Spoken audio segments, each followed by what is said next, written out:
This is how broke I was the other day. When I woke, I found my car had been taken away, repossessed, but I didn't know this yet. I called the police non-emergency number to report it stolen and was informed they were already aware I may be calling. I guess the bank does this often because there's a fucking procedure in place.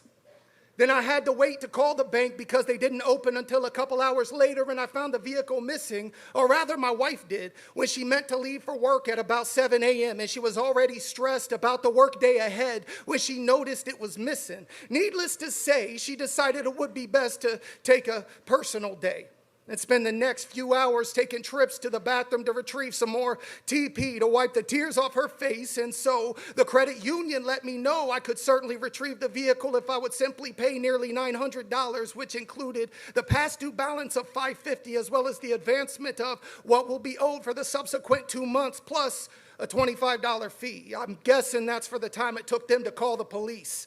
And she gave me the number to the place that did the towing. I called there and discovered they charge additionally $100 for the first day plus $25 for each day following. So now I owed $1,000, but I wasn't exactly angry. I have no problem taking full responsibility for my errors. What can I say? Shit came up and I just couldn't make the payments for a couple of months. I felt ashamed and dumb, but all this turned quickly to indignation when the customer service person at the tow company was explaining the process for retrieving the vehicle. I had asked for how long they would be open the following day, and she said 4 p.m., and she said it very politely. She was kind and sweet, understanding, but that's probably how anybody would have to be if they had to speak to people every day who are likely very angry. And then she let me know I can come in during the open hours and just park it out front to pick up later. And she said, that's what most people do anyway. They come on their lunch hour and make sure it gets paid and relocated. Then once they're off work, they come with their husband or wife to drive it home. At this, I became a little irate because she implied so many people have to do this on their fucking lunch break. Now, I didn't take this frustration out on her directly. I'm not an asshole, but once I hung up the phone, goddamn did I rage. Doesn't help that I listened to a podcast the previous day about how the airline industry was penalized for price fixing sometime in the 80s, I think. These competing companies had effectively colluded to literally steal, at least according to the charges from the DOJ, billions of dollars from American consumers. These CEOs got rich by agreeing to raise prices, and from that they would all benefit. And what did they get?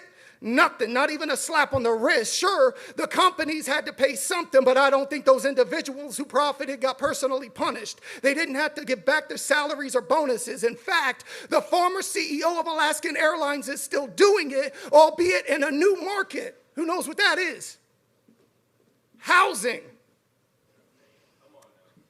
He could arguably be blamed for why rent is so goddamn high. He introduced a software in the housing industry that determines what rental rates should be based on nothing, really, just by raising a price and seeing what happens. Will tenants pay or will they leave? And for the first time in American history, the median rental rate exceeds $2,000 per month or $67 per day. And this innovative software they utilized to determine these prices, well, first they bought their biggest competitor in a move authorized by Trump's DOJ. Then they created a monopoly on the market. So now all these competing property management companies are effectively basing rental rates on nothing and raising them anyway, all together, without shame, illegally. And here I am attempting to scrape $1,000 into a pile so I can get my car so my wife and I can make it to our shitty jobs tomorrow.